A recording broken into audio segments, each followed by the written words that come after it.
In this video we'll learn about carbonates compound. जैसे शुरुआत के 3 चैप्टर्स में आपने जनरली मेटल्स, नॉन मेटल या फिर कुछ कंपाउंड्स के ऊपर बातें की है, एसिड, बेसिस एंड सॉल्ट, जिसको आप लर्न करने के लिए 9th स्टैंडर्ड में आपको रेडिकल सिखाया गया था। रेडिकल्स को आपने रट्टा मारा था, क्रिस क्रॉस करके कंपाउंड्स बनाए।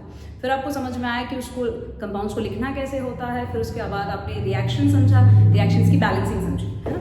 सो वहाँ पे जो आपने कॉन्सेप्ट सीखा था that is applicable for only that 3 chapters. Inorganic वाले चैप्टर्स के लिए एप्लीकेबल है। अब आप कुछ नई टाइप की केमिस्ट्री सीखने वाले हो कार्बन को लेके, है ना। उस कार्बन के कंपाउंड्स को प्रेजेंट कैसे करना है वो आप इस वीडियो में स्टडी करने वाले हो। सबसे पहले बात ये कर लेते हैं कि आप शुरुआत के 3 चैप्टर में इन जनरल बातें कर रहे हो और आखिरी वाला जो चैप्टर आपको दिया गया है सिर्फ एक एलिमेंट पे दिया गया। मतलब डेफिनेटली कार्बन के पास ऐसा कुछ तो प्रॉपर्टी है या अपनी लाइफ में वो कुछ तो ऐसा क्रूशियल रोल प्ले करता है जिस वजह से एक चैप्टर ही एक एलिमेंट पे दे दिया गया है। या अगर आप बात करो 11th-12th स्टैंडर्ड में 1/3 पार्ट ऑफ केमिस्ट्री जो है वो डेडिकेट किया गया है कार्बन के कंपाउंड्स पे। राइट, सो अब डिस्कस कर लेते हैं कि ऐसा क्या इंपॉर्टेंट है। अगर आप परसेंटेज एविडेंस की बात करते हो सो अर्थ क्रस्ट में सिर्फ 0.02% प्रेजेंट है और एटमॉस्फेयर में 0.03% प्रेजेंट है कार्बन डाइऑक्साइड, कार्बन मोनोऑक्साइड के फॉर्म में। सो एक्चुअल में उसका परसेंटेज एविडेंस उसको इतना वर्सेटाइल नहीं बनाता। उसको जो वर्सेटाइल बनाता है दैट इज समथिंग उसकी बॉन्डिंग। वो बॉन्डिंग कैसे करता है आप इस चैप्टर में स्टडी करोगे। That is something related with its size या उसकी टेट्रावैलेंसी बात कर दो या कैटिनेशन की प्रॉपर्टी की बात कर दो। इस वजह से उसे वर्सेटाइल बोला गया है। सो स्टार्ट करते हैं बेसिक से। दैट इज समथिंग कार्बन का एटॉमिक नंबर की बात करें, atomic number is something 6। Atomic mass number की बात करें so that is 12। Electronic configuration hopes of metals and non metal वाले चैप्टर में इलेक्ट्रॉनिक कॉन्फ़िगरेशन सीख चुके हैं। That is capacity of shell. So पहले शेल में 2 इलेक्ट्रॉन्स आते हैं, 6 में से 2 है, नेक्स्ट वाले में आ जाएंगे 4। वैलेंस इलेक्ट्रॉन का मतलब होता है कि आखिरी शेल में कितने इलेक्ट्रॉन्स प्रेजेंट है। सो आखिरी शेल में 4 इलेक्ट्रॉन प्रेजेंट है, सो दैट इज 4। वैलेंसी भी होगी उसकी कितनी बोलो 4। बात करते हैं टाइप ऑफ एलिमेंट जिसके भी लास्ट शेल में 4 से लेकर 7 तक के इलेक्ट्रॉन्स रहते हैं। उन एलिमेंट्स को कहा जाता है non metal. Type of bond की बात करें, अब तक आपने एक टाइप ऑफ बॉन्ड पढ़ा था, दैट इज 3rd चैप्टर में आयोनिक बॉन्ड को पढ़ा था। अब नए बॉन्ड के बारे में सीखने वाले हो, दैट इज कोवैलेंट बॉन्ड। सो अगर मैं बात करूं कि कार्बन कौन से टाइप ऑफ बॉन्ड बनाता है तो आई विल राइट कि जनरली वो कोवैलेंट बॉन्ड बनाना प्रेफर करता है। ठीक है ना। इस चैप्टर में आप स्टडी करोगे कि कार्बन क्यों प्रेफर करता है कि वो कोवैलेंट बॉन्ड ही बनाए, आयोनिक बॉन्ड बनाना क्यों नहीं प्रेफर करता। ओके, तो स्टार्ट करते हैं। पहले तो बॉन्डिंग को सीख लेते हैं, है ना, कि बॉन्ड्स के आपको 10th स्टैंडर्ड में कौन से 2 बॉन्ड्स को पढ़ना है। सबसे पहला आपने आयोनिक बॉन्ड पढ़ लिया हुआ है एंड द नेक्स्ट यहाँ पे बहुत ज्यादा हम डिस्कस करने वाले हैं कोवैलेंट बॉन्ड्स के ऊपर। आयोनिक बॉन्ड देखो, वर्ड सुनते ही ना आपके दिमाग में क्या चमकना चाहिए, आपके दिमाग में चमकना चाहिए आयंस। कि ये बॉन्ड को बनाने के लिए डेफिनेटली एक कटायन और एक अनायन तो रहना ही चाहिए जिस वजह से इनके बीच में बॉन्ड बनेगा। ठीक है।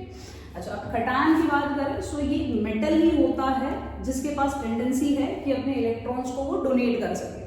सो मेटल क्या करता है, अपने इलेक्ट्रॉन्स को डोनेट करता है। मान लो एग्जांपल के तौर पे मैंने सोडियम को ले लिया।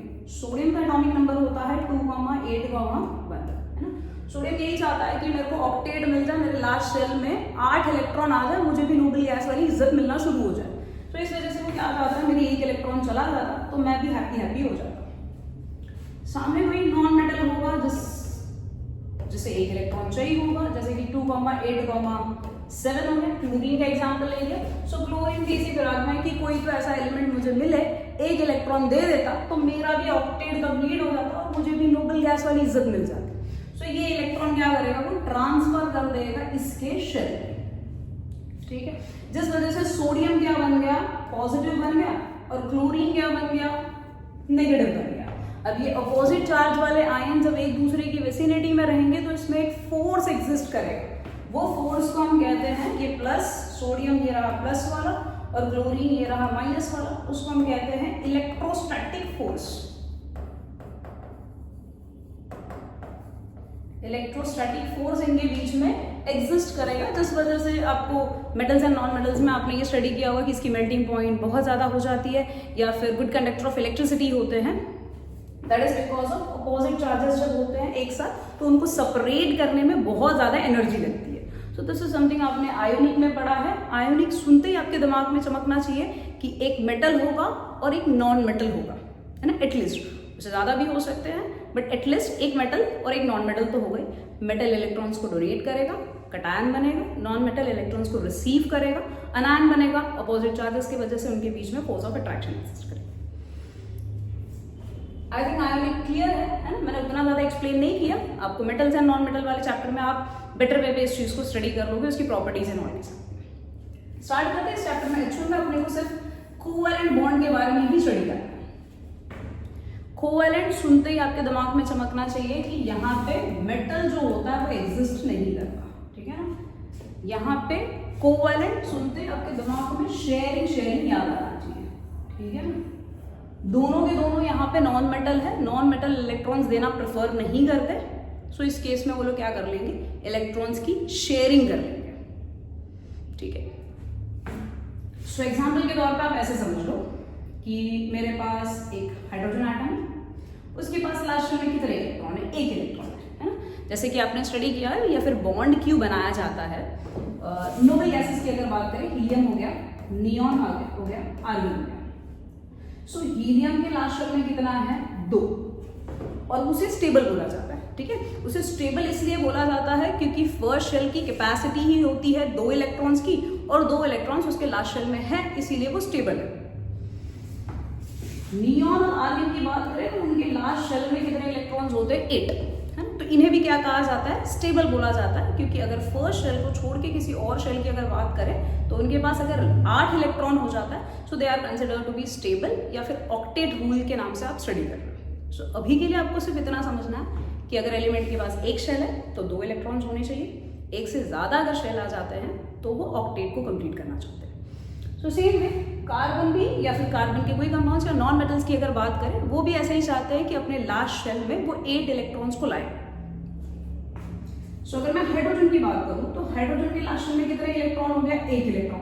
तो उसका इंटेंशन क्या है कि वो हीलियम जैसा स्टेबल कंपाउंड बने। सो इसलिए क्या करता है, वो दूसरे हाइड्रोजन के साथ, इस हाइड्रोजन का भी 1 इलेक्ट्रॉन रहेगा, वो क्या करता है, शेयर करता है, ठीक है। सो जहां पे एक एलिमेंट या फिर एक नॉन मेटल स्पेसिफिकली बोल दो, दूसरा नॉन मेटल एक स्पेसिफिक एरिया शेयर करते हैं जहां पे इलेक्ट्रॉन्स, अब ये 2 इलेक्ट्रॉन्स हो गए वो दोनों के हो गए, हाइड्रोजन के भी हो गए और इस वाले के भी हो गए, ठीक है। सो अगर आप इसको ऐसे ढक के देखोगे तो इसके पास भी 2 इलेक्ट्रॉन, और इधर देखोगे तो इसके पास भी 2 इलेक्ट्रॉन।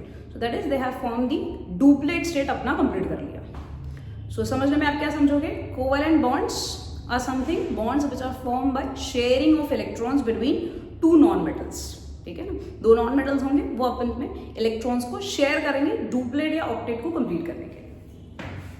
आपको एग्जाम में क्वेश्चन कैसे पूछे जाएंगे, आपको एग्जाम में इनमें से कोई मॉलिक्यूल दे देगा और बोलेगा कि ड्रॉ करो इनका electron dot and cross structures, है ना। सो एक एलिमेंट के इलेक्ट्रॉन्स को रिप्रेजेंट करने का तरीका, आप या तो डॉट से रिप्रेजेंट कर सकते हो इलेक्ट्रॉन को, या तो आप क्रॉस से रिप्रेजेंट कर सकते हो। सो अगर मैं एग्जाम्पल, जैसे कि हमने वहां पे हाइड्रोजन को लिया था,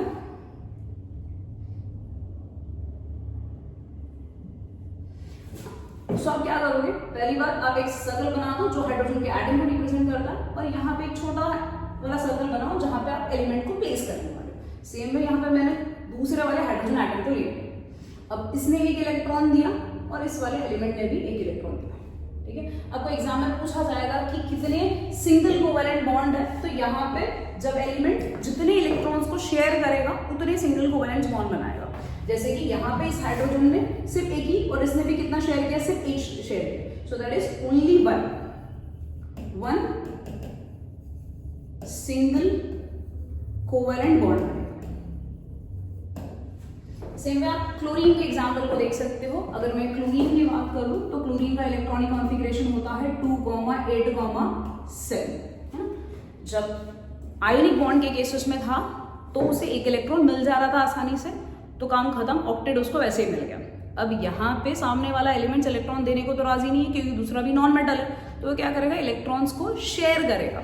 सो पहली बात ये समझो कि ये 7 इलेक्ट्रॉन में से वो क्या करेगा, सिर्फ 1 ही इलेक्ट्रॉन लेकर जाएगा शेयरिंग करने के लिए।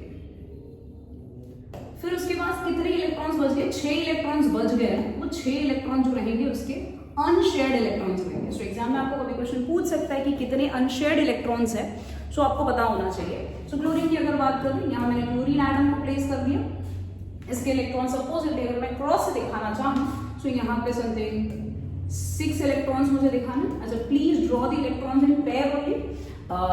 रिएक्शन में वो कुछ पेयर्स के फॉर्म में जाते हैं, वो एक्चुअल रीजन है, बट प्रेजेंटेशन थोड़ा बेटर दिख जाएगा आप लोग के लिए, वही रीजन सही चाह रहा है, ठीक है। सो दैट इज समथिंग, यहाँ पे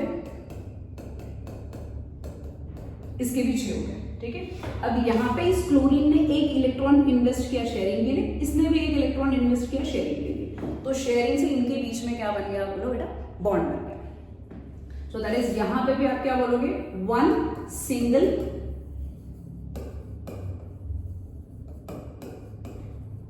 कोवैलेंट। चलते हैं नेक्स्ट, मीथेन के ऊपर बात करते हैं। मीथेन की अगर बात करें, सो दैट इज यहाँ पे कार्बन हो गया।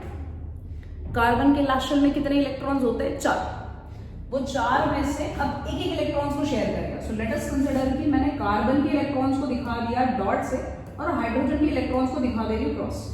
जब भी आप electron dot and cross structure बनाते हो ना, तो जब दूसरे एटम्स आए तो आप साइन चेंज कर दोगे दूसरे एटम के लिए।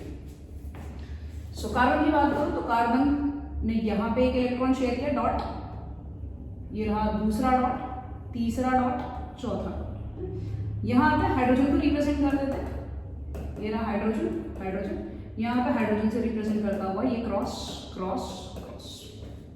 सो अगर मेरे को क्वेश्चन पूछा जाता है कि कितने सिंगल कोवैलेंट बॉन्ड है CH4 के पास, अच्छा CH4 को हम नेमिंग में स्टडी करेंगे, उसे मीथेन कहा जाता है, या फिर ऐसे नेचुरल गैस भी बोलते हैं, है ना। नेचुरल गैस जो CNG है उसका मेजर कॉम्पोजिशन जो होता है वो मीथेन होता है। तो इसलिए अगर आपको एग्जाम में क्वेश्चन पूछा जाए what is the composition of natural gas, है ना, या फिर CNG करके बोलता है, तो you will write methane only.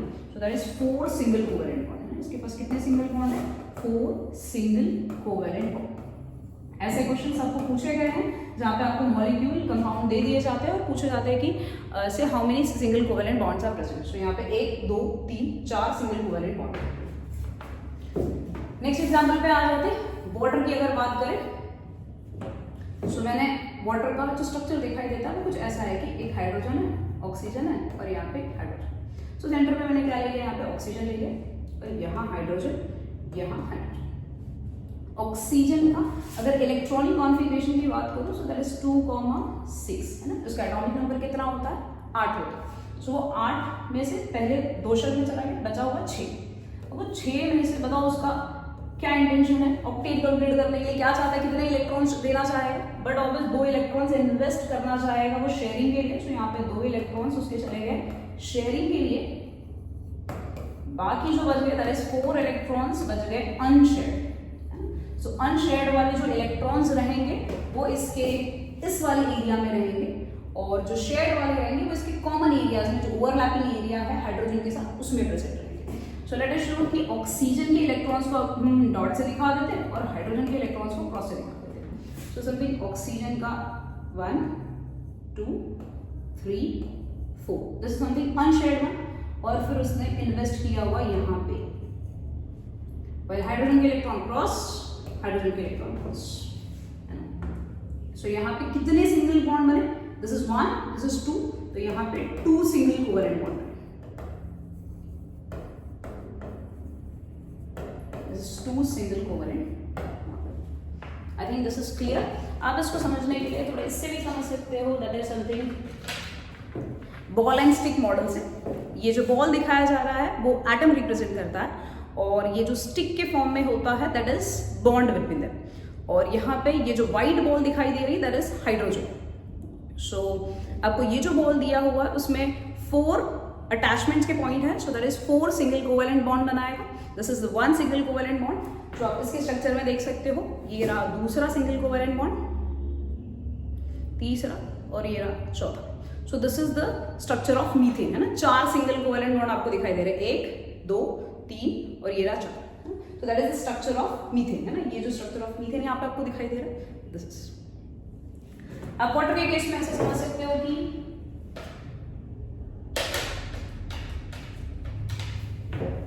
this red ball is representing oxygen atom, यहाँ पे ये जो स्टिक है that is bond and this is hydrogen atom. So this is something water molecule. ये वाटर मॉलिक्यूल. फाइन. ऐसे और भी एग्जांपल्स हैं जो आपको लर्न करना है और आपको पता होने चाहिए कि उसमें कितने सिंगल कोवेलेंट बॉन्ड है या कितने डबल कोवेलेंट बॉन्ड है. So let's move further. I think आपको डेफिनेशन समझ में आया होगा कि जब दो नॉन मेटल्स अपने बीच में एक ही इलेक्ट्रॉन्स को अगर शेयर करते हैं ना तो उनके बीच में जो बॉन्ड बनती है वो single covalent. Single electron share करेगा, सिंगल कोवेलेंट बॉन्ड बनाएगा. अगर एक एटम अपने बीच में दो इलेक्ट्रॉन्स को शेयर कर रहे हैं तो डबल कोवेलेंट बॉन्ड बनाएगा. चलते सिंगल के कुछ और एग्जांपल्स को देख लेते हैं. यहाँ पे इथेन दिया हुआ है. Ethane is something represented. दो कार्बन एटम है, एक कार्बन की वैलेंसी कितनी होती है 4. सो यहाँ पे कार्बन ने एक बॉन्ड कर लिया, दूसरी उसकी वैलेंसी सेटिस्फाई हो जा रही है किसके साथ बोलो, हाइड्रोजन के साथ. सो आपको क्या करना है, देखना है कि एक एटम ने कितने बॉन्ड किए हुए. जितने बॉन्ड हो गए उसको 4 में से माइनस कर दो, बाकी बचे हुए आप हाइड्रोजन से लगा दोगे. सो दैट इज समथिंग. यहाँ पे ये H मीथेन. सो सेम आप इसको यहाँ रिप्रेजेंट करोगे. मेरे पास कार्बन हो, carbon, this is something hydrogen. अब 6 यहाँ पे हाइड्रोजन को देख सकते हो. So let us indicate carbon का electron with dot and hydrogen का electron with cross. So carbon के पहले कार्बन के इलेक्ट्रॉन्स को फिल कर दो, है ना. कार्बन 4 इलेक्ट्रॉन शेयर करेगा, 1 2 3 4. जरा ध्यान देना एग्जाम में ये डॉट बनाते समय प्लीज आप सर्कल भी जो बना रहे हो अच्छे से बनाओ, डॉट भी जो बना रहे हो वो प्रॉपर ऐसा डॉट बनाओ. बच्चे से ऐसे एक ऐसा डॉट छोड़ के आते हैं, ठीक है. सो दैट इज यहाँ पे अगर बात करें, ये कार्बन ने भी एक इलेक्ट्रॉन यहाँ शेयर करेगा, एक इलेक्ट्रॉन यहाँ शेयर करेगा, एक इलेक्ट्रॉन यहाँ शेयर करेगा, एक इलेक्ट्रॉन यहाँ शेयर. बात कर रहे थे अब हाइड्रोजन के इलेक्ट्रॉन्स की. हाइड्रोजन का इलेक्ट्रॉन 1, ये एक इलेक्ट्रॉन हाइड्रोजन ने शेयर कर दिया. फाइन. एग्जाम में क्वेश्चन आपको पूछ सकता है कि इथेन के अंदर कितने सिंगल कोवेलेंट बॉन्ड है. तो जस्ट आपको क्या करना है, काउंटिंग करना है कि कितनी बॉन्डिंग बनाई उसने. तो यहाँ पे देख लो, यहाँ से कितने हो गए, 4 हो गए, 5 6 7. सो आप यहाँ पे लिख दोगे 7 सिंगल कोवेलेंट बॉन्ड. कितने, 7 सिंगल कोवेलेंट बॉन्ड. अच्छा, ये आपको एक दिया हुआ है इंडेक्स का क्वेश्चन है कि S8 के स्ट्रक्चर को आपको ड्रॉ करना है. इसकी प्रोबेबिलिटी बहुत कम है एग्जाम में आने के लिए क्योंकि थोड़ा सा बड़ा है ना, टाइम कंज्यूमिंग है 8 सर्कल को ऐसे ड्रॉ करने में. बट देन तो आपको पता होना चाहिए ऐसे. सो आपको क्या कर देना, सल्फर. अच्छा, सबसे पहली बात, सल्फर का एटॉमिक नंबर होता है कितना बोलो, 16. Electronic configuration is 2,8,6. वो क्या करेगा, 6 में से 2 इलेक्ट्रॉन्स को वो इन्वेस्ट करेगा शेयरिंग के लिए और बाकी 4 अपने पास रखेगा similar as oxygen. So that is sulfur. ये जो ओवरलैपिंग वाले एरियाज हैं वो दोनों एक सल्फर एटम्स शेयर करते हैं ना. ये सल्फर ने यहाँ शेयर किया, इसने भी यहाँ, इसने भी एक यहाँ शेयर कर दिया, एक यहाँ, इसने एक यहाँ पे और फिर नेक्स्ट यहाँ पे. Save it over here.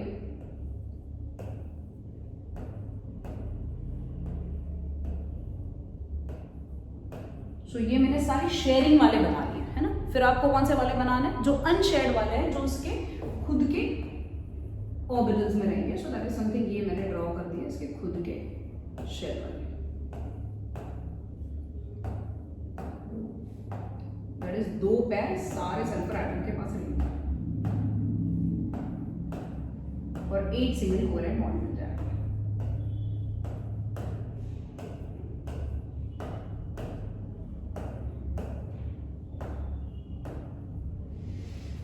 That's it for sulfur.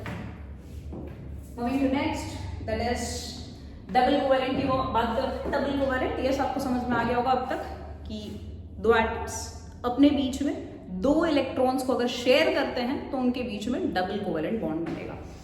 अच्छा, जितने भी एग्जाम्पल लिए हैं वो इंडेक्स है या फिर टेक्स्ट बुक के हैं या फिर बहुत बार पूछे गए हैं. सो आप प्लीज इन एग्जाम्पल्स को तो एटलीस्ट करके जाना. ऑक्सीजन की बात करते हैं. अब ये क्या करेगा, ऑक्सीजन अपने 2 इलेक्ट्रॉन्स को शेयर कर रहा है. तो मैंने इलेक्ट्रॉन्स को क्रॉस से दिखाया अभी, ठीक है. Oxygen oxygen. अब इसने 2 यहाँ पे इन्वेस्ट किए, इसने 2 यहाँ पे इन्वेस्ट किए, दोनों के पास अब क्या रह जाएंगे, 2 पेयर रह जाएंगे। So oxygen and sulphur they belong from the same group, so इसलिए बैलेंस इलेक्ट्रॉन्स इनके same. So then next this is ethene का मॉलिक्यूल। इथीन का मॉलिक्यूल है, ये रहे मेरे को सेंटर में 2 कार्बन एटम, फिर इसके 4 हाइड्रोजन, 1 के 2, ठीक है। कार्बन के इलेक्ट्रॉन्स को late us indicate bye dot, hydrogen के इलेक्ट्रॉन्स को क्रॉस से दिखाते हैं। सो यहाँ पे कार्बन विद डॉट डॉट, ये कार्बन ने अब कितने इलेक्ट्रॉन्स यहाँ पे इन्वेस्ट किए, 2 इलेक्ट्रॉन्स, दैट इज इनके बीच में अब जो बॉन्ड बनेगा वो कैसा बनेगा, डबल कोवेलेंट बॉन्ड बनेगा।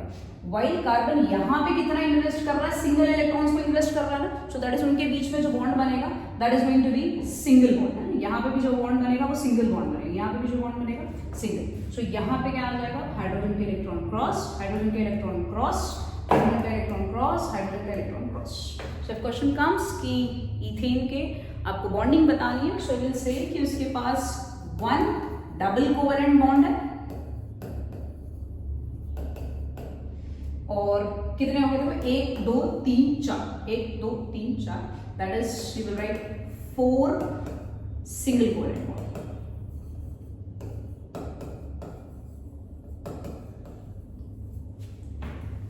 आप अगर बॉल एंड स्टिक मॉडल से देखना चाहें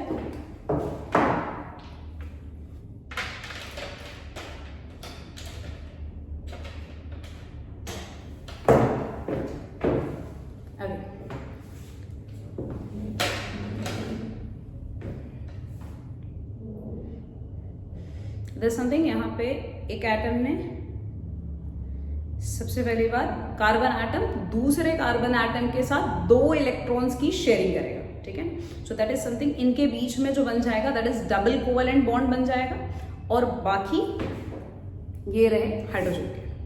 सो दैट इज 1 हाइड्रोजन का, ये रहा दूसरा, तीसरा और ये रहा चौथा। सो दिस इज समथिंग इथीन का मॉलिक्यूल जो आप यहाँ पे देख सकते हो, है ना। यहाँ पे कार्बन कार्बन के बीच में डबल बॉन्ड है और फिर ये हाइड्रोजन हाइड्रोजन, है ना। This is something actually planar, तो इसलिए आपको ये पीछे वाले एटम जो है वो विजिबल नहीं है, आप इस तरह से देख सकते हो। So you can see there is 1 double and 4 single covalent bond. चलो मूविंग टू नेक्स्ट, ट्रिपल की बात करते हैं। डबल समझना है तो ट्रिपल भी आपको समझ ही जाएगा कि 2 नॉन मेटल्स अपने बीच में अगर 3 इलेक्ट्रॉन्स को शेयर करते हैं तो उनके बीच में ट्रिपल कोवेलेंट बॉन्ड बनेगा। बेस्ट एग्जांपल नाइट्रोजन की बात करते हैं। नाइट्रोजन का इलेक्ट्रॉनिक कॉन्फ़िगरेशन इज 2,5, उसके वैलेंस शेल में इलेक्ट्रॉन एटॉमिक नंबर 7 होता है। वैलेंस शेल में उसके पास जो इलेक्ट्रॉन है दैट इज 5। सो 5 में से वो 3 इलेक्ट्रॉन्स को क्या करेगा, बोलो, शेयर करेगा और ये जो 2 इलेक्ट्रॉन्स रहेंगे वो अनशेयर रहेंगे। सो दैट इज 1 2 3। सेम ये नाइट्रोजन में 1 2 3 इलेक्ट्रॉन्स की शेयरिंग कर दी। यहाँ पे इसके बचे हुए अनशेयर्ड 1 पेयर। सो आप इसमें लिखोगे 1 ट्रिपल कोवेलेंट। एग्जाम में क्वेश्चन पूछ सकता है कौन सा ऐसा मॉलिक्यूल है जिसके पास सिर्फ एक ही ट्रिपल है और कोई बॉन्डिंग नहीं है, only 1 triple, so that is nitrogen. और कोई ऐसा एग्जाम्पल जिसके पास सिर्फ एक ही डबल है, सो दैट इज ऑक्सीजन। आ जाता है नेक्स्ट इथीन के मॉलिक्यूल, इथाइन के molecule. This is something ethyne, हम नेमिंग स्टडी करेंगे आईपीएससी में। ये रहा कार्बन, कार्बन सेम, अब ये कार्बन क्या करेगा, 1 2 3, सेम इसने भी 1 2 3, है ना। कार्बन 4 में से 3 उसने यहाँ शेयर कर दी, बचे कितने, 1। यहाँ पे इसका भी बचा 1 डॉट, है ना। सो इथाइन मॉलिक्यूल में एक ट्रिपल है, एक ट्रिपल कोवेलेंट बॉन्ड है और 2 single covalent. Okay, now moving with properties of covalent compound. Properties पे एक्चुअल में गिव रीजन के ये स्टेटमेंट बन सकते हैं कि why covalent compounds are the poor conductor of electricity, है ना। तो उसका फर्स्ट अगर प्रॉपर्टी की बात करें that is conduction of electricity की अगर बात करते हैं, so they are considered to be a poor conductor of electricity. Reason for that is, या फिर आपको जब आपने मेटल्स एंड नॉन मेटल पढ़ा था तो उस वाले केस में था कि ionic compounds are good conductor of electricity. तो इन दोनों चीज़ों के लिए आप एक कॉमन स्टेटमेंट याद रखोगे कि जब भी आपको इलेक्ट्रिकल कंडक्शन की बात की जाए तो आपको याद रहना चाहिए कि जिस भी कंपाउंड के पास फ्री आयंस होते हैं या फ्री इलेक्ट्रॉन्स वो देता है डिसोसिएशन पे, उसी कंपाउंड्स को आप कहोगे गुड कंडक्टर ऑफ इलेक्ट्रिसिटी। जैसे कि आप एग्जांपल के तौर पे NaCl की बात कर लो। NaCl को जब आप पानी के अंदर डालते हो तो पानी के अंदर डालने के बाद वो जनरेट कर देता है Na+ और Cl- आयन। तो इसके पास चार्ज पार्टिकल है, so that was the reason it is a good conductor of electricity. लेकिन अगर आप बात करो कोवैलेंट कंपाउंड्स की, तो कोवैलेंट कंपाउंड जो होते हैं वो आयन से नहीं बनते, they remain in the form of molecule. अगर ऐसा होता है कि अगर आप उसको किसी सोल्यूशन में डाल दो और फिर वो आयन अगर जनरेट करता है तो they are the good conductor of electricity. आप एग्जाम्पल के तौर पे ऐसे समझ सकते हो कि जो प्योर वाटर होता है, pure water is non conductor of electricity, है ना, ये मॉलिक्यूल के फॉर्म में रहता है तो वो नॉन कंडक्टर ऑफ इलेक्ट्रिसिटी है। लेकिन अगर आप उसके अंदर या फिर आप रेन वाटर की बात कर दो या फिर वाटर के अंदर कुछ एसिड डाल दो या कुछ इम्प्योरिटी डाल दो तो वो गुड कंडक्टर ऑफ इलेक्ट्रिसिटी हो जाता है। तो उसका रीजन क्या है? रेन वाटर की बात करें या आप एसिड डाल देते हो उसके अंदर, एसिड डालते इनके अंदर आयंस का जनरेशन हो जाता है, जिस वजह से ये ब्रेक होकर H+ और OH- में कन्वर्ट हो जाते हैं, है ना। So covalent compounds non conductor of electricity या फिर पुअर कंडक्टर ऑफ इलेक्ट्रिसिटी आप बोल सकते हो, बट अगर आप उसके अंदर आयन जनरेट करा सकते हैं तो वो कंसिडर्ड होगा good conductor of electricity. So same way pure water is a non conductor, but rain water या फिर कुछ इंप्योरिटी के साथ प्रेजेंट है water, they are considered to be the good conductor of electricity. So very first point you are supposed to remember, they are poor conductor of electricity. दूसरा point है they generally have low melting and boiling point. उनकी melting और boiling points की अगर बात की जाए तो वो लो होती है। उसका रीजन क्या है? ये दोनों भी पॉइंट अपोजिट है आयोनिक के लिए, है ना, तो आप आयोनिक के लिए भी इस चीज को रिवाइज कर सकते हो। अब ना मैं इसको आयोनिक से रिलेट करके आपको बताती हूँ कि NaCl की बात करें, सो NaCl दोनों बने हैं अपोजिट चार्जेस से बने हुए हैं ना, तो जब आप उसको हीट करोगे तो इनके बीच का जो फोर्स है वो ब्रेक करने के लिए बहुत एनर्जी लगाता है। इवन ये अपोजिट चार्जेस होने की वजह से दूसरे मॉलिक्यूल के बीच में भी, ये जो NaCl है दूसरे NaCl के साथ या फिर वाटर के अंदर भी इसके साथ है, तो इनका फोर्स ऑफ अट्रैक्शन बहुत ज्यादा होता है। लेकिन उसी की जगह पे कोई HCl ले लो या फिर H2O को ले लो, तो ये एटम मतलब हाइड्रोजन और ऑक्सीजन की बात करें तो इनके बीच में फोर्स ऑफ अट्रैक्शन जो है वो बहुत अच्छा है। लेकिन एक मॉलिक्यूल का दूसरे मॉलिक्यूल के साथ अगर फोर्स ऑफ अट्रैक्शन की बात करें, इंटरैक्शन की बात करें तो ये उतना अच्छा नहीं है ना। सो आप एग्जाम्पल के तौर पे इथेनॉल की भी बात कर सकते हो, C2H5OH। तो अगर आपको ये क्वेश्चन पूछा जाता है कि why covalent compounds are having low melting and boiling point, तो आपका आंसर होना चाहिए बिकॉज उनके पास weak intermolecular force of attraction होते हैं, है ना। अगर हम बात करें दैट इज, इसमें नोट के पॉइंट को आप याद कर लेना, यही स्टेटमेंट आप यूज कर सकते हो गिव रीजन के लिए, that is covalent bonded molecules have strong bond with in molecule. अगर मॉलिक्यूल के बीच की बात करें, है ना, Cl इनके बीच की बात करें तो इनके बीच का फोर्स ऑफ अट्रैक्शन जो है वो अच्छा है। इथेन की बात करें, है ना, या फिर कार्बन के कोई भी कंपाउंड्स की अगर बात करें तो इनका फोर्स ऑफ अट्रैक्शन जो है वो अच्छा है। लेकिन एक मॉलिक्यूल का दूसरे मॉलिक्यूल के साथ उतना इंटरैक्शन नहीं है, इसीलिए लो टेम्परेचर पे ही वो मेल्ट हो जाते हैं या बॉइल हो जाते हैं। I think this points are clear, है ना। First point, they are poor conductor of electricity. Second point is something they have low melting and boiling point, है ना। नोट के तौर पे आपको ये याद रखना है ना, ये मत याद समझ लेना कि कोवैलेंट कंपाउंड्स जो होते हैं एकदम ही वीक होते हैं, है ना, तो फिर तो कार्बन की बॉन्डिंग ही चेंज हो जाएगी फिर तो। चलते हैं नेक्स्ट पे। Okay, next question is something why carbon prefer to form a covalent bond. Ionic bond बनाना क्यों प्रेफर नहीं करता, है ना। वो जनरली या जितने भी बॉन्ड्स बनाता है वो कोवैलेंट बॉन्ड ही क्यों बनाता है। आपको सबसे पहली बात ये तो पता होगा कि कोई भी एलिमेंट बॉन्ड इसीलिए बनाता है ताकि उसको नोबल गैस वाली कॉन्फ़िगरेशन मिल सके, नोबल गैस वाली इज्जत मिल सके, ठीक है ना। तो सेम वे अगर कार्बन की बात करें तो कार्बन का इलेक्ट्रॉनिक कॉन्फ़िगरेशन है 2,4। अब ये क्या चाहता है, इस 4 को इसको कन्वर्ट करना है 8 के अंदर, है ना। तो 4 को 8 के अंदर अगर ये आयोनिक के थ्रू करें तो उसके लिए अगर सपोज ये 4 इलेक्ट्रॉन्स को अगर गेन करता है तो क्या बन जाएगा, 4 माइनस आ जाएगा इसके ऊपर चार्ज, जहां पे इसके पास प्रोटॉन के नंबर तो कितने होंगे, 6 ही होंगे, प्रोटॉन के नंबर तो 6 होंगे, लेकिन इलेक्ट्रॉन्स के नंबर कितने हो जाएंगे इसके पास, 10, है ना। सो ये बहुत डिफिकल्ट है 6 प्रोटॉन को होल्ड करना 10 इलेक्ट्रॉन, ठीक है। So that is quite difficult, that was the reason ये प्रेफर करता है कि हम इलेक्ट्रॉन्स को शेयर कर लेते हैं, है ना, ताकि एक ही एटम के न्यूक्लियस को उस इलेक्ट्रॉन्स को होल्ड ना करना पड़े। या फिर सपोजली ऐसा करता है कि 4 के 4 इलेक्ट्रॉन्स अगर वो डोनेट कर देते हैं, 4 के 4 सपोजली होल्ड नहीं करने की बात आ रही है, 4 के 4 इलेक्ट्रॉन्स अगर डोनेट कर देता तो क्या प्रॉब्लम होता है। एटम में ऐसा होता है कि अगर सपोजली एक एटम ने अपने ये 4 में से एक इलेक्ट्रॉन्स को अगर उसने डोनेट कर दिया तो ये बन जाएगा 3 यहाँ पे, और इसके ऊपर आ जाएगा 1+, है ना।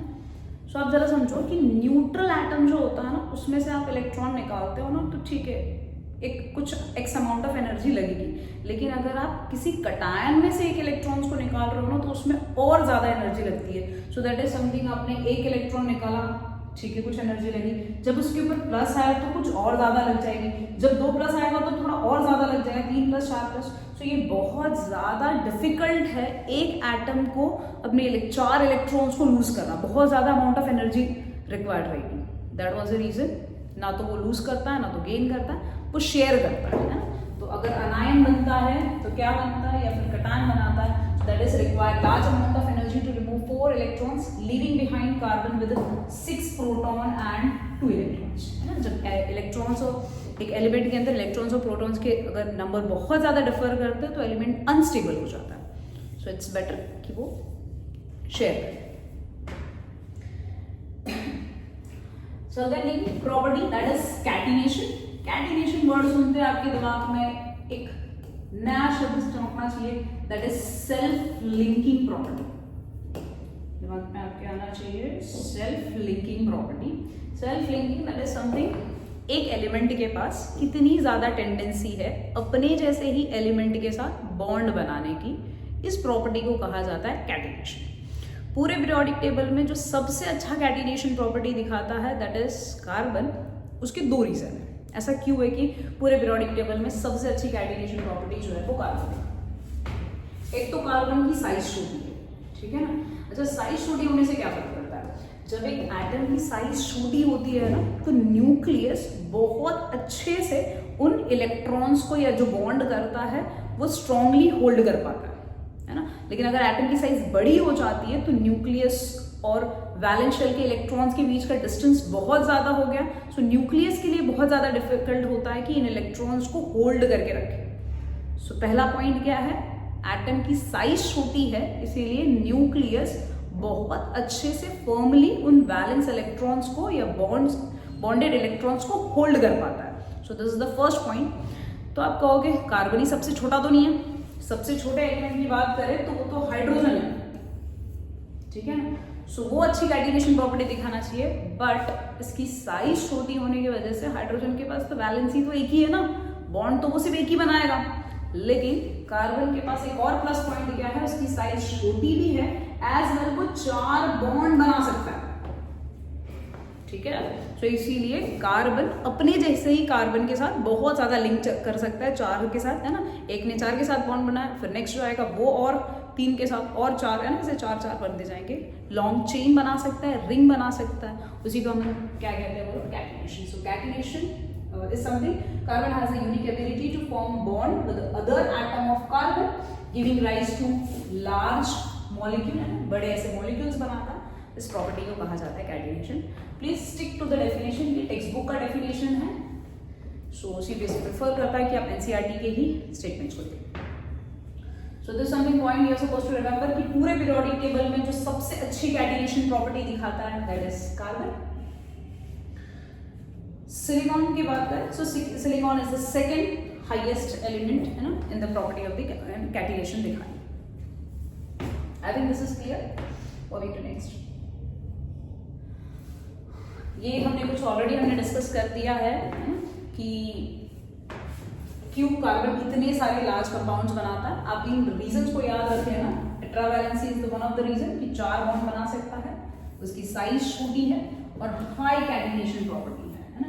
इन 3 प्रॉपर्टी की वजह से कंपाउंड जो है ना, हमने शुरुआत में इस चीज़ को डिस्कस किया था ना कि उसका परसेंटेज अबेंडेंस तो सिर्फ 0.02 और 0.03 है एटमॉस्फेयर में और अर्थ क्रस्ट में, लेकिन वो फिर भी इतना वर्सेटाइल किस वजह से हुआ? So this are something reason because of which it is versatile in nature.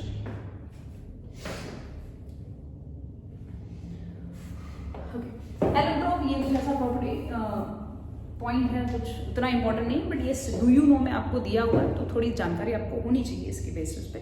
So allotrope का मतलब क्या होता है?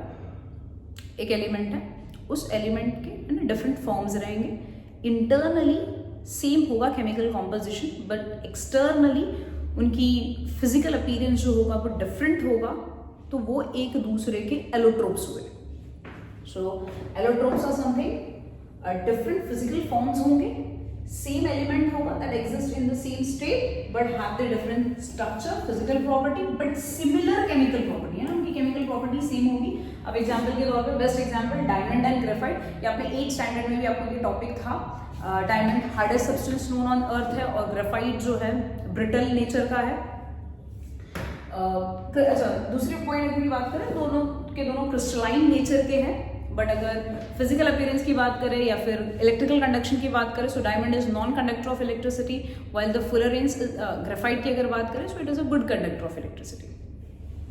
फुलरेंस में आपको ज़्यादा कुछ याद रखने की जरूरत नहीं है, आपको एक एग्जाम्पल याद रखने का जरूरत है, दैट इज C60। अगर कार्बन अपने आप को 60 कार्बन एटम अपने आप को बकी बॉल के शेप में अरेंज कर लेता, तो वो फॉर्म उसका कहा जाता है फुलरेंस, है ना। तो दिस समथिंग लेस इंपॉर्टेंट, आप जस्ट एक डेफिनेशन कर लो, और इसके 3 फॉर्म्स होते हैं, डायमंड, ग्रेफाइट एंड फुलरेंस। ओके, यहाँ से कुछ तो इंपॉर्टेंट और क्वेश्चन बनने के बहुत ज्यादा चांसेस हैं। बात करें classification of organic compounds, so open chain compounds होते हैं और क्लोज चेन कंपाउंड्स होते हैं। ओपन चेन में आपके पास सैचुरेटेड और अनसैचुरेटेड है। सैचुरेटेड की अगर जनरल फॉर्मूला की बात करें, सो दैट इज CnH2n + 2 करके। अनसैचुरेटेड में आपके पास 2 फॉर्म है, एक आपका आ जाएगा अल्कीन और दूसरा आपका आ जाएगा अल्काइन। इसके जनरल फॉर्मूला की बात करें, so that is CnH2n, and इसके जनरल फॉर्मूला की बात करें, so that is CnH2n -2। Saturated hydrocarbon का एक ही फॉर्म होता है, दैट इज अल्कीन। अब बात करते हैं कि इस फॉर्मूला के आप यूज कैसे करोगे या आपको एग्जाम में क्वेश्चंस कैसे आएंगे। सपोजिटली यहाँ पे जो मैंने n लिखा हुआ है, उस n की वैल्यू जो है वो 1 है, n की वैल्यू 1 है। सो अगर मैं यहाँ पे 1 डाल दूं तो कितना हो जाएगा? कार्बन का नंबर 1, 2 1 + 2 + 2 कितना हो जाएगा? 4, है ना। सो अगर अल्केन की बात करूं, एक कार्बन होता तो उसके साथ हाइड्रोजन कितने लगने चाहिए? 4। अब अल्कीन और अल्काइन, एटलीस्ट आपको इतना तो पता होगा कि अल्कीन वाले जो कंपाउंड्स होते हैं उनके अंदर कार्बन कार्बन के डबल बॉन्ड्स होते हैं, और अल्काइन जो होता है उसके अंदर कार्बन कार्बन के ट्रिपल बॉन्ड्स प्रेजेंट होते हैं, ठीक है।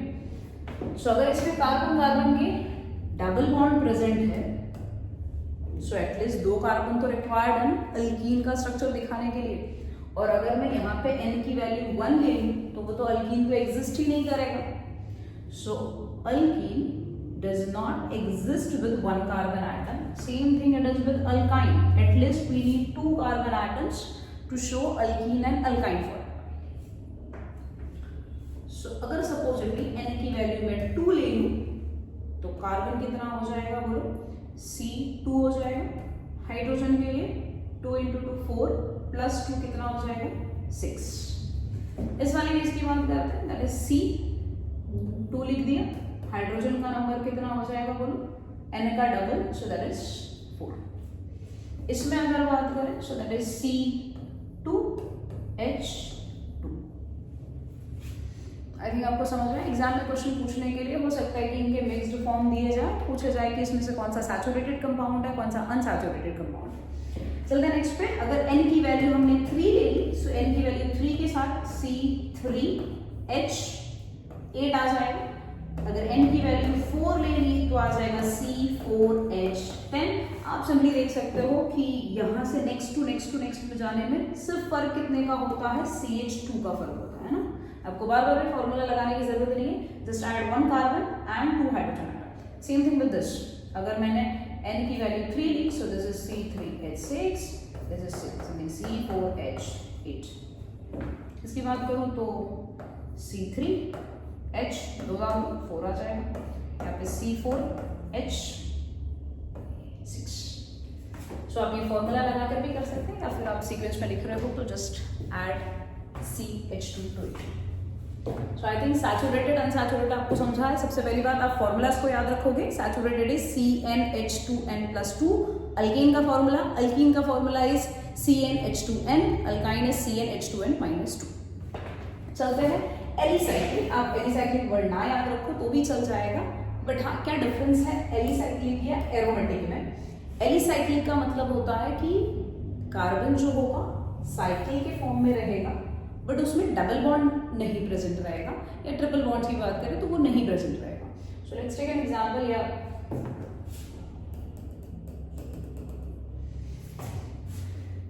कहां से एग्जिस्ट करना शुरू करता है, तो n की वैल्यू जब 3 आएगी ना तो एग्जिस्ट करना शुरू करता है एलिसाइक्लिक वाला कंपाउंड, क्योंकि साइकिल को बनाने के लिए, जैसे यहाँ अल्कीन या अल्काइन को बनाने के लिए एटलीस्ट 2 कार्बन रिक्वायर्ड थे, सेम वे साइकिल को बनाने के लिए एटलीस्ट 3 कार्बन रिक्वायर्ड है।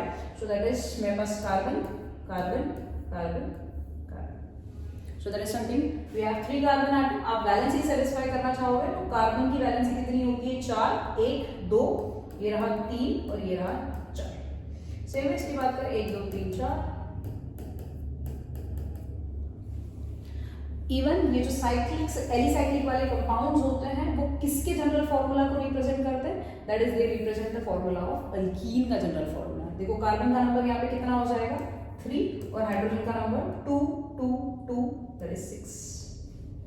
एक और एग्जांपल ले लेते हैं। अगर Na की वैल्यू सपोजिटली मेरे पास 4 हो गई तो मैंने ये 4 कार्बन एटम ड्रॉ कर दिए, सो दैट इज हाइड्रोजन।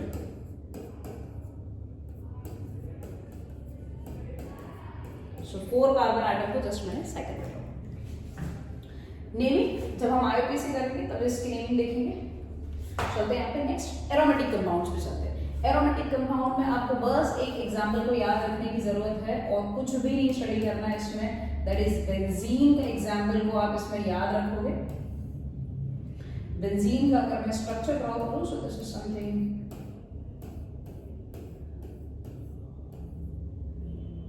उसका जनरल फॉर्मूला होता है C6H6। 6 कार्बन आइटम यहाँ पे मैंने रिंग में बना दी। अल्टरनेट डबल सिंगल बॉन्ड दिखा दो इसमें, और यहाँ पे H है ना। एक कार्बन की वैलेंसी देख रहे हैं यहाँ पे कितनी सेटिस्फाइड है? 1, 2, 3। हाइड्रोजन एक ही लगाओगे आप, सेम वे सारे सिमिलर कार्बन है, सो दैट इज C6H6। अब देखो इसके बेसिस पे बहुत फेमस क्वेश्चन है, पूछा गया है बहुत बार कि बेंजीन का जो स्ट्रक्चर है उसमें कार्बन कार्बन सिंगल बॉन्ड कितने प्रेजेंट है। सो अगर आप यहाँ पे देखोगे कार्बन कार्बन सिंगल बॉन्ड की अगर बात करें, सो हम यहाँ पे 1, 2 और 3 है ना। This is 1 single bond, another single bond, this is another. So carbon carbon single bond की बात करें तो 3। कार्बन हाइड्रोजन के सिंगल की बात करें तो कितना प्रेजेंट है? कार्बन हाइड्रोजन के सिंगल की बात करें तो कितना प्रेजेंट है? 6। अगर आपको पूछा जाता है टोटल सिंगल कितना प्रेजेंट है, so that is total single are 9। Fine. Question पूछता है अगर सपोजिटली आपको कार्बन कार्बन के डबल कितने हैं, सो कार्बन कार्बन के डबल जो है 3 है, 1, 2, 3। सो this is done with the classification, है ना। ओपन चेन का क्लासिफिकेशन जो जा रहा है that is saturated unsaturated. Saturated means carbon carbon के सारे सिंगल बॉन्ड रहेंगे, अनसैचुरेटेड में it can be a double और ट्रिपल। जो सैचुरेटेड है उसको अपन कहते हैं alkene, unsaturated is alkene and alkyne. Cyclic की बात करें, so will have the cycle without any double bond और the triple bond, so that is cyclic one. And aromatic वाला जो रहेगा इसके अंदर alternate double bond and single bond है। इसके और बहुत कुछ आता है, बट आपको 10th में सिर्फ बेंजीन का एक स्ट्रक्चर याद रखना है और ये भी याद रखना है कि कितने सिंगल है और कितने डबल है। Moving further, that is the most important and we can say it is थोड़ा बच्चों को डिफिकल्ट भी लगता है। ये कुछ रिलेट कर सकते हो रेडिकल वाले पार्ट से, है ना, जो आपने कटायन एनायंस पढ़े थे, है ना, आपको रट्टा मारना था, फिर आपने क्रिस क्रॉस करके कंपाउंड बनाया, ये कुछ उसी से रिलेटेड है। वहाँ पे भी आपको कंपाउंड बनाने आना चाहिए या लिखने आना चाहिए, इसलिए आपने उस चीज़ को लर्न किया था। Same thing is over here कि आप इस चीज़ को लर्न करोगे ताकि आप मॉलिक्यूल को प्रेजेंट कर सको या फिर उसको नेम कर सको। सो चलते हैं यहाँ पे कि IUPAC नोमेनक्लेचर में हम क्या करेंगे। सो that is IUPAC nomenclature is naming system है ना। तो जैसे हम अपना नेम लिखते हैं तो आगे कुछ मिस्टर मिसेस लगा देते हैं, है ना, फिर अपना नेम बोलते हैं, फिर डैडी का नेम बोलते हैं, फिर सर नेम बोलते हैं। सो यहाँ पे भी सेम वैसा ही है कि प्रीफिक्स है, वर्ड रूट है, 1 डिग्री सफिक्स है, 2 डिग्री सफिक्स है। So we are suppose to learn कि हम वर्ड रूट किसे कहेंगे या प्रीफिक्स किसको कहते हैं। So very first let's start with what is word root.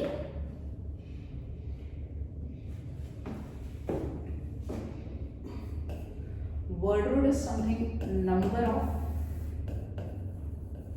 carbon atom in parent chain। अच्छा, parent chain होता क्या है we'll discuss नेक्स्ट स्लाइड में हम डिस्कस करेंगे।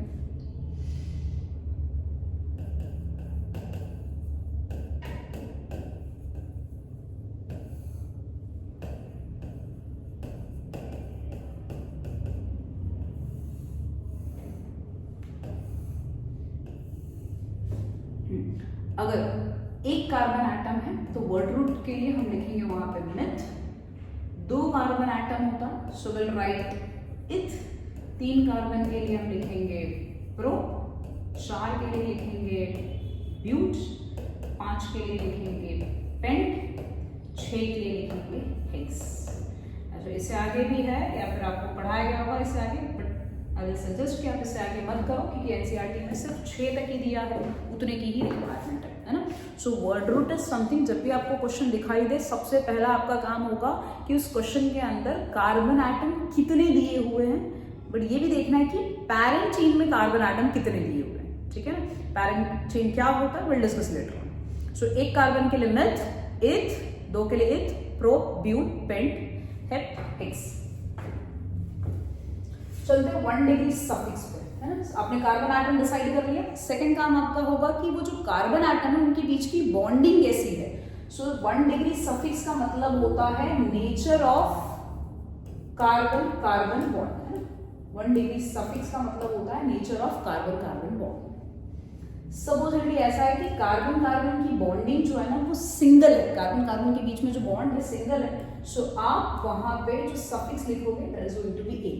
और अगर कार्बन कार्बन के बीच की जो बॉन्डिंग है वो डबल है, सो आप वहां पे जो लिखोगे वो ई। अगर कार्बन कार्बन की जो बॉन्डिंग है वो ट्रिपल है तो आप वहां पे लिखोगे amine. So that is nature of carbon carbon bond, single a, double, है ना। या वो अल्केन अल्कीन अल्काइन से भी समझ सकते हो, है ना। डबल के लिए ई एंड ट्रिपल के लिए आई। चलो नेक्स्ट सेकेंडरी सफिक्स के ऊपर। Secondary suffix is functional group. Functional group का हमें डेफिनेशन भी करना होगा, है ना, शायद पूछ सकता है। वर्ड पहली बात समझते हैं कि फंक्शनल ग्रुप का मतलब क्या है ना। देखो वर्ड में ही आपको बता दिया कि, है ना, फंक्शनल ग्रुप बोल दिया मतलब यहाँ पे प्रेजेंट जो एटम या ग्रुप ऑफ एटम होंगे उनके बेस पे ही पूरा मॉलिक्यूल, पूरा कंपाउंड फंक्शन करेगा, इसलिए इनको कहा गया है फंक्शनल ग्रुप।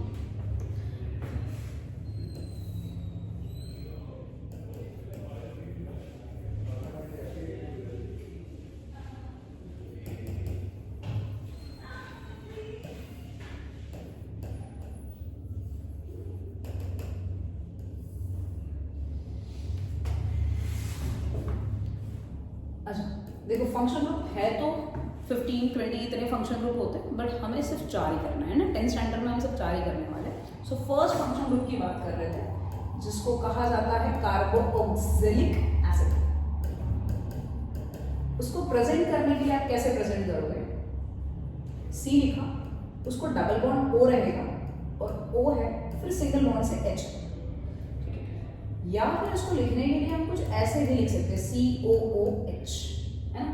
देखो यहाँ पे अब रट्टा मारने वाला पार्ट आ गया। जैसे आपने बचपन में ये चीज लर्न कर ली थी ना कि अगर आपको ऐसा दिखाई दे तो आप A कहोगे, तो सेम में यहाँ पे भी आपको इस चीज को रट्टा ही मारना है कि आपको C डबल बॉन्ड O फिर उसके बाद OH, और यहाँ पे कार्बन की चेन होगी, ठीक है। एक तरफ इसकी क्या रहेगी कार्बन की चेन जिसको हम R से लिखेंगे, R is for the representation that is any number of carbon atom present रहेगा। सो अगर आपको ऐसा दिखाई दे या फिर इस तरह से दिखाई दे तो आप उसको कहोगे कार्बोक्सिलिक एसिड, और उसके सफिक्स में लिखते समय आप लिखने वाले ओइक एसिड। ठीक है, सो दिस इज समथिंग लर्निंग करने वाला पार्ट, जहां जैसे आपने रेडिकल्स में किया। आ जाते हैं सेकंड पे। Second is something aldehyde.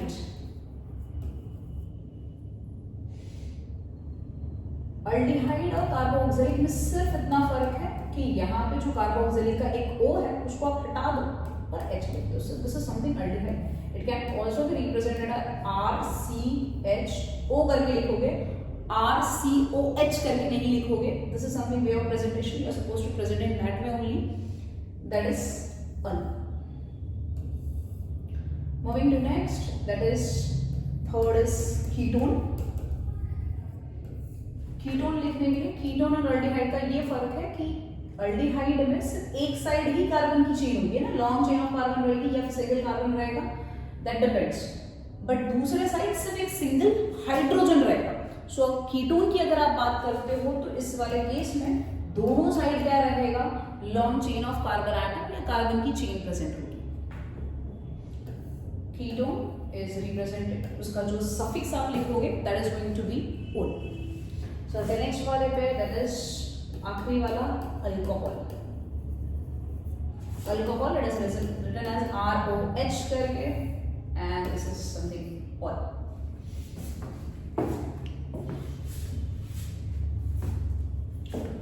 I will suggest कि ये वाले टेबल को आप अभी सीख रहे हो तो सीखने के बाद 5 टाइम 10 टाइम लिख के उसको प्रैक्टिस कर लो कि this is RCOOH is carboxylic acid, aldehyde is RCHO करके, and ketone is RC double bond OR करके, है ना, एंड अल्कोहल इज ROH करके।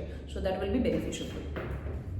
चलते हैं प्रीफिक्स की बातें करते हैं। प्रीफिक्स वर्ड ही बता रहा है कि नेम के पहले आएगा।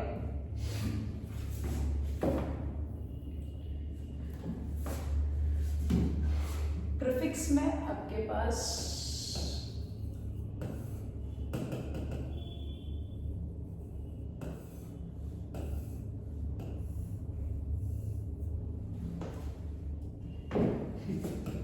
आप शायद इन एलिमेंट्स को बहुत अच्छे से जानते हो।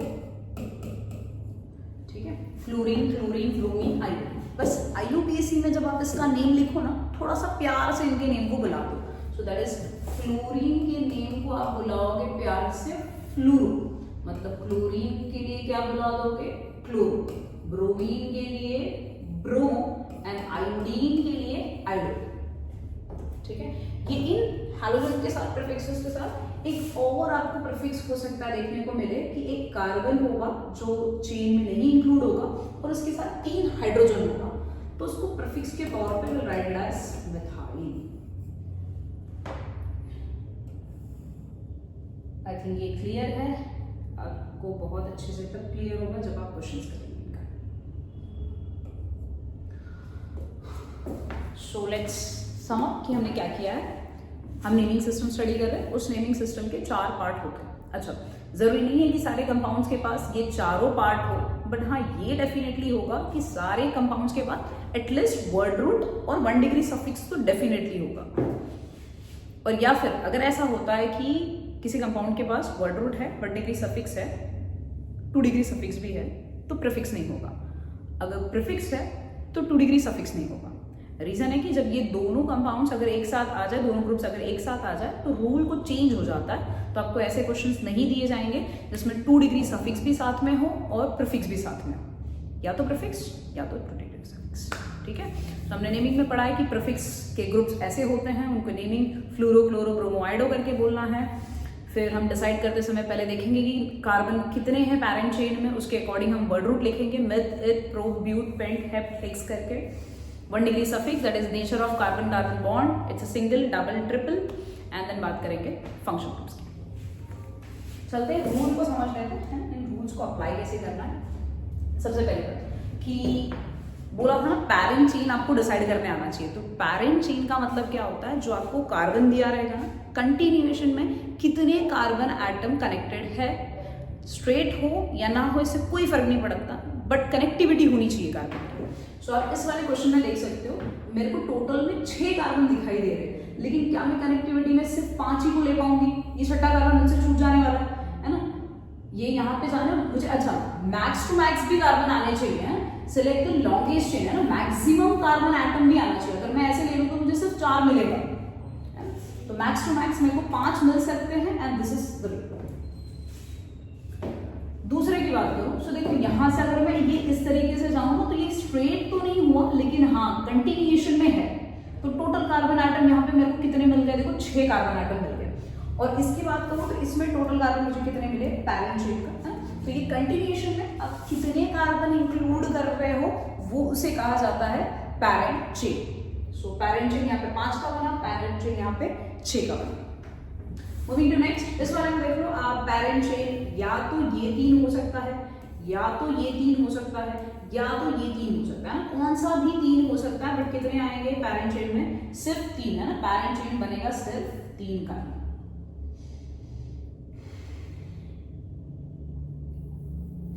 सो एक ही हम अगर पैरेंट चेन लिख दें, so that is going to be something, हमारा क्वेश्चन था C C C, so this is the parent. चलते हैं नेक्स्ट पे। इसके अंदर पैरेंट चेन कितने हो सकते हैं? देखो कंटिन्यूएशन में तो इतने स्ट्रेट में अपने को दिख रहे, इतने 5 तो है, ठीक है। उसके बाद हम इसे भी तो ले सकते हैं यहां से, है ना, 1 2 3 4 5 6 7, ये इतना पूरा आ सकता है पैरेंट चेन के अंदर। लेकिन देखो ये और ये और ये नहीं आ सकते। आई थिंक ये क्वेश्चन आपको क्लियर आइडिया दिख रहा है कि पैरेंट चेन का मतलब क्या है, या पैरेंट चेन कैसे सेलेक्ट करना है। Max to max carbon atom continuation manner में होने चाहिए, that is called as parent chain. यहाँ पे पैरेंट चेन कितने का हो गया? 5 6 7 का हो गया है पैरेंट चेन। चलो, सो सबसे पहला काम आप क्या करोगे? क्वेश्चन मिलने पे आप वर्ड रूट डिसाइड करोगे। वर्ड रूट इज समथिंग, कितने कार्बन एटम है पैरेंट चेन के अंदर। सेकेंड आपका काम होगा, जो आपने पैरेंट चेन डिसाइड किया उसको आप नंबर करो। अगर कोई डिफरेंट ग्रुप से लाइक डबल बॉन्ड है, ट्रिपल बॉन्ड है, या फंक्शन ग्रुप है, या प्रीफिक्स है, तो उनको नंबर मिलना चाहिए, आपको उसका पोजीशन बताने की जरूरत है। सो अगर मैं इसमें बात करूं नंबरिंग के लिए, सो यहाँ पे ये मेरा पैरेंट चेन सिलेक्ट हो गया, 5 कार्बन का पैरेंट चेन सिलेक्ट हो गया। अब देखो मेरे को नंबर करने के 2 तरीके हैं। अगर मैं यहां से करूं left to right, 1 2 3 4 5, so double bond किसके बीच में आ रहा है? 3 और 4 के बीच में डबल बॉन्ड आ रहा है ना। सो रूल ये कहता है कि जब आप किसी बॉन्ड को या फंक्शन ग्रुप को नंबर कर रहे हो तो लोएस्ट पॉसिबल नंबर देना। सो यहाँ पे 3 और 4 में से बट ऑब्वियसली आप क्या सिलेक्ट करने वाले हो? 3 सिलेक्ट करने वाले हो, नेम लिखते सब। और अगर सपोजिटली मैं राइट टू लेफ्ट करूं, सो 1 2 3 4 5, अब देखो डबल बॉन्ड कहाँ पे आ रहा है? 2 और 3 के बीच में आ रहा है। 2 और 3 में लोएस्ट कौन सा जा रहा है? यहाँ पे 2 जा रहा है।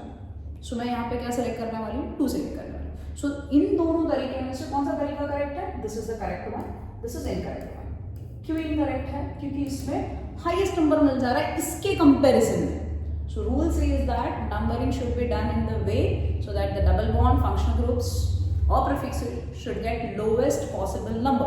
So now let's write the name. Word root कितने का हो गया? 5 का हो गया। तो 5 के लिए हमने क्या पढ़ा था? पेंड।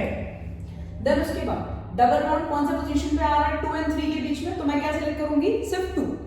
सो मैंने यहाँ पे लिख दिया 2। अच्छा, जब आप वर्ड रूट एंड नंबर लिख रहे हो तो उनको सेपरेट करोगे आप हाइफन से, है ना। अल्फाबेट्स एंड नंबर जब आप लिख रहे हो तो उनको सेपरेट करोगे हाइफन से। और कार्बन कार्बन के बीच में डबल बॉन्ड है तो इसलिए आप क्या लिख दोगे? इन, है ना। अगर आप कहोगे ये सिंगल बॉन्ड भी है, आपको एक डबल बॉन्ड दिख गया, आप सिंगल बॉन्ड को इग्नोर कर दोगे, ठीक है। So that is you will consider this is an example of alkyne का एग्जांपल है। चलते नेक्स्ट, इस वाले केस में ये स्ट्रेट ही जाएगा या फिर ऐसे करके भी लेवल एक ही बात जाने वाला है। देखो नंबरिंग आपको सीधे सीधे दिखाई दे रहा है। अगर मैं यहां से करूं लेफ्ट टू राइट जाऊं तो मुझे सेकंड पे आ जाएगा ना, 1 2 3 4 5 सेकंड पे। और यहां से जाऊं तो मुझे फोर्थ पे आ रहा है। So what always left to right way is the correct, है ना। यहां से आप करते हैं तो इनकरेक्ट होगा। So now let's write the name. Word root अगर आपको नहीं समझ में आता तो हम ऐसे भी लिख सकते हैं कि जो कंपाउंड दिया उनके वर्ड रूट क्या है, प्रीफिक्स क्या है, 1 डिग्री सफिक्स क्या है, 2 डिग्री सफिक्स क्या है। प्रीफिक्स की बात करें, चलो पहले वर्ड रूट देख लेते हैं। वर्ड रूट कितना हो गया 5, तो 5 के लिए हम क्या लिखेंगे पेंट। कार्बन कार्बन के सारे बॉन्ड्स कैसे हैं single, if it's a carbon carbon single so will right A. 2 degree suffix यहाँ पे मिसिंग है, मैं बोल दूं है ना तो यहाँ कार्बोक्सिलिक एसिड है, ना तो यहाँ अल्डिहाइड है, ना तो अल्कोहल है, ना तो कीटोन है, तो 2 डिग्री सफिक्स यहाँ पे मिसिंग है। प्रीफिक्स की बात करूं तो मेरे पास प्रीफिक्स क्या है, देखो ये मेरे पास कार्बन एटम है, इस कार्बन एटम की अगर मैं वैलेंसी सेटिस्फाई करूं तो क्या मैं 3 हाइड्रोजन लगा दूं, 1 2 3 है ना, एक ऑलरेडी लगे हुए 3 लग जाएंगे तो CH3 हो जाएगा। और हमने प्रीफिक्स के टेबल में पढ़ा था CH3 को हम क्या कहते हैं, मिथाइल कहते हैं, और मिथाइल का पोजीशन क्या है देखो 2 है एंड दैट इज 2 मिथाइल। सो आपको अगर पूरा नेम इसका लिखना है सो पूरा नेम आप लिखेंगे 2 methyl pentane. I think it's easy. अब जितने ज्यादा क्वेश्चन सॉल्व करोगे उतना इजी होगा। चलते नेक्स्ट पे, लॉन्गेस्ट स्ट्रिंग यहाँ पे देखो कितने का बन गया, फिर से 5 का बना है। सो लेट्स सी कि प्रीफिक्स क्या रहता है, वर्ड रूट क्या है, 1 डिग्री सफिक्स 2 डिग्री सफिक्स। हमेशा क्वेश्चन में सबसे पहले वर्ड रूट डिसाइड किया करो, तो वो डिसाइड करके आया पेंट। कार्बन कार्बन की बॉन्ड कैसी है सिंगल, मैंने लिखा एन, 2 डिग्री सफिक्स मिसिंग है। अच्छा Br के लिए हमने लिखा था bromo. Now see if I number from this side 1 2 3 4 5, तो मुझे कहाँ आ रहा है 3 and 4 पे आ रहा है, और यहाँ से अगर करूँ तो 1 2 3 4 5, यहाँ से 2 and 3 पे आ रहा है, तो क्या मैं कर दूँ ये वाला इनकरेक्ट होगा, ये करेक्ट होगा, क्योंकि यहाँ पे 2 and 3 आया और यहाँ 3 and 4 आया है ना। सो अब नंबर करते समय लोवेस्ट पॉसिबल नंबर आपको लेना है। सो मेरा प्रीफिक्स होगा 2,3 डाई ब्रोमो पेंट है ना। फुल नेम अगर हम लिखे इसे, जिन बच्चों को नहीं समझ में आ रहा है this is the better way कि आप है ना पार्ट्स में इसको करो, सो आप इजीली रिलेट कर पाओगे। So name is going to be 2,3। अच्छा 2 बार हो गया, सो इसलिए that was the reason it has been written as di bromo and that is pentane. So the next question is so this is something ये हमने already discuss कर लिया हो कि जब भी आपको अल्फाबेट और नंबर आ जाए दोनों, तो अल्फाबेट और नंबर के बीच में हाइफन दिखाओगे और नंबर एंड नंबर्स के बीच में कॉमा दिखाओगे। सो ये वाला एग्जांपल ले लेते हैं। लॉन्गेस्ट स्ट्रिंग अपने पास बन गया 3 का, ये वाला कार्बन और ये वाला कार्बन दोनों इंक्लूड नहीं हुए, और जब हम वैलेंसी सेटिस्फाई करेंगे तो हम इसके पास लिख देंगे 3 हाइड्रोजन, इसके पास भी लिख देंगे 3 हाइड्रोजन। बाकी की वैलेंसी सेटिस्फाई करना इजी है। देखो लिखते समय तो इसको भी हम CH3 लिखेंगे है ना, तो आप कहोगे कि आपने इसको मिथाइल क्यों नहीं लिया। रीजन इज अगर आपने उस कार्बन को एक बार सिलेक्ट कर लिया, वर्ड रूट में बोल दिया, तो आपको सेपरेटली बोलने की जरूरत नहीं है। आप इन कार्बन एटम्स को इंक्लूड नहीं कर रहे हो, सेपरेटली नहीं बोल रहे हो, दैट वाज द रीजन आप उसको प्रीफिक्स में इंक्लूड करोगे। सो मेरे पास अच्छा मैं कहीं से भी करूँ 2 ही नंबर आने वाला, सो सेकंड पे 2 बार, so that is 2,2। So number and numbers should be separated by comma, number and alphabet should be separated by hyphen. So 2,2 dimethyl propane. I think it's clear. This is our propane is our 1 degree suffix, ane is our 1 degree suffix, prop is word root, और ये अपना पूरा क्या हो गया बोलो prefix.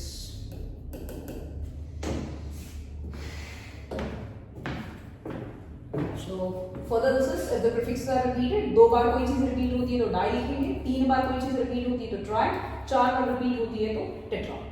Example के तौर पे आप यहाँ देख सकते हैं मेरे पास वर्ड रूट के नाम पे यहाँ पे कितने कार्बन हो गए बोलो बेटा 2। सो अगर मैं यहाँ लिखना चाहूँ prefix word root 1 degree suffix 2 degree suffix, so word root कितने का हो गया मेरे पास 3 का हो गया, so I will write word root as eth. Carbon carbon के बॉन्ड्स कैसे हो गए सिंगल, सो दैट इज इथ।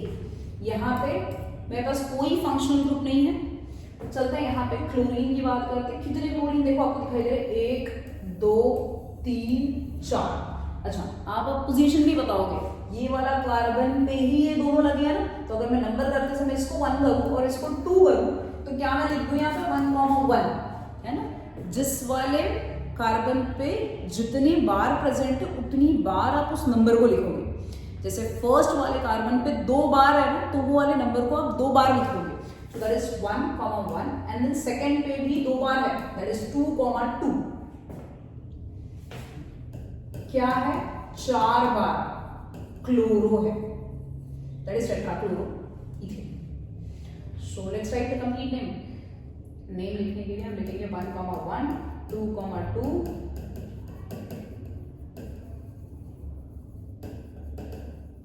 टेट्राक्लोरोइथेन.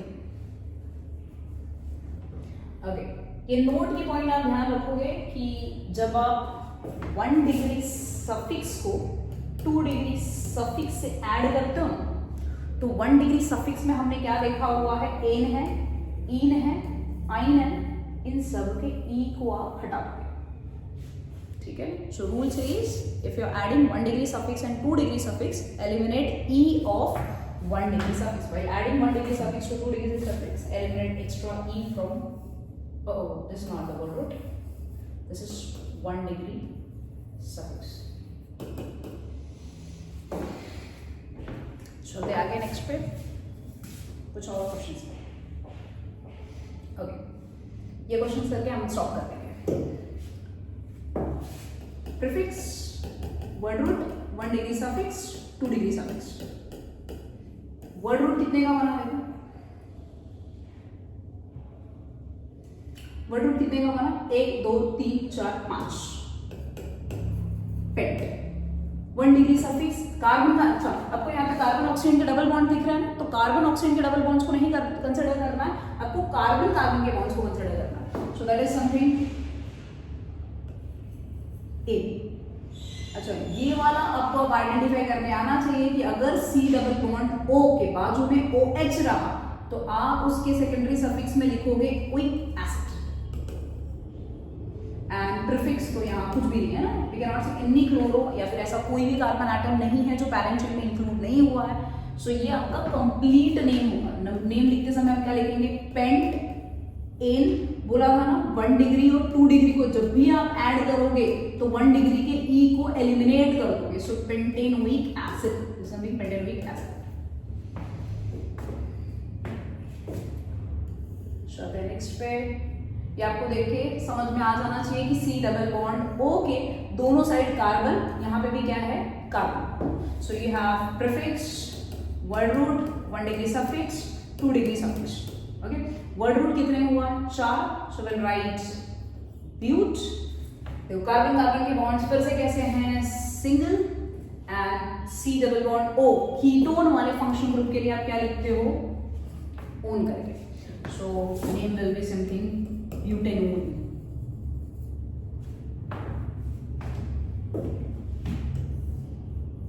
चलो ये वाले क्वेश्चन पे इसका प्रीफिक्स नहीं था. Prefix, word root, 1 degree suffix, 2 degree suffix. देखो वर्ड रूट आपको कितने का बन गया? 4. 4 is something but. Carbon carbon के बॉन्ड कैसे? सिंगल. क्या आपको सेकेंडरी सफिक्स कोई दिख रहा है? कार्बोक्सिलिक एसिड, अल्डिहाइड या फिर कीटोन या अल्कोहल, कुछ भी नहीं. तो यहाँ पे क्रॉस होगा. यहाँ पे आपको दिख रहा है क्लोरीन. क्लोरीन की नंबरिंग कहाँ से? अच्छा, 2 क्लोरीन आपको दिखाई दे रहा है.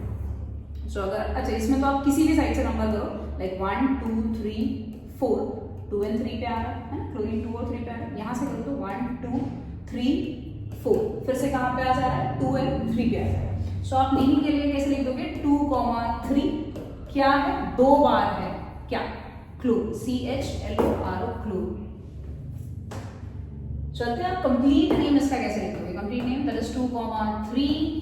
2 बार क्लोरीन है, so that is dichloro butane. चलते हैं आगे नेक्स्ट पे. वापस से यहाँ पे वर्ड रूट की बात करते हैं. So word root is something of prefix, word root, 1 degree suffix, 2 degree suffix. कितने कार्बन एटम आ गए यहाँ पे आपके पास? 5. यस 5. तो वर्ड रूट के तौर पे आप लिखोगे पेंट. कार्बन कार्बन के बॉन्ड सिंगल. अब यहाँ पे देखो, यहाँ पे C डबल बॉन्ड O के बाजू में जो H लिखा है वो सिंगल H है, O नहीं है. तो आप उसके लिए क्या लिख दोगे? बोलो. आप उसके लिए लिख दोगे अल, है ना, अल्डिहाइड का al. Prefix is missing over here, so name बन जाएगा पेंटेनल. चलते हैं यहाँ पे लॉन्गेस्ट चेन कितने का हो गया 4। प्रीफिक्स देखो ये ऐसा वाला क्वेश्चन हमें मिला है जिसके अंदर ना तो 2 डिग्री सफिक्स है ना तो प्रीफिक्स है, सिर्फ अपने पास वर्ड रूट कितने का बना 4 का, so I written but and 1 degree suffix आपको क्या मिल रहा है ट्रिपल बॉन्ड मिल रहा है। ट्रिपल बॉन्ड कहाँ पर मिल रहा है second degree, so will right 2 आइन करके ट्रिपल बॉन्ड है तो 2 आइन, सो नेम कंप्लीट उसका बन जाएगा ब्यूट 2 आइन, या फिर लिखते समय आप 2 ब्यूटाइन भी लिख सकते हो।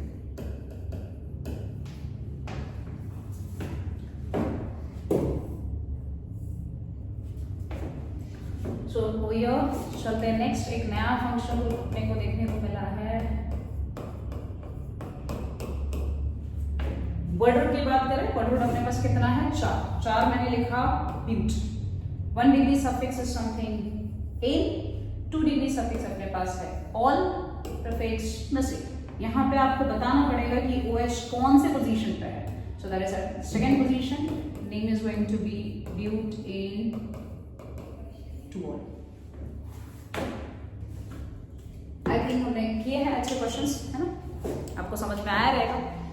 आपको होमवर्क के लिए एक क्वेश्चन है दैट इज यहाँ से सिलेक्ट करना है, select saturated hydrocarbon from the following. Let me know in the comment section कि कौन से सैचुरेटेड हाइड्रोकार्बन इसके अंदर। So stopping for today. Goodbye, good luck, keep learning.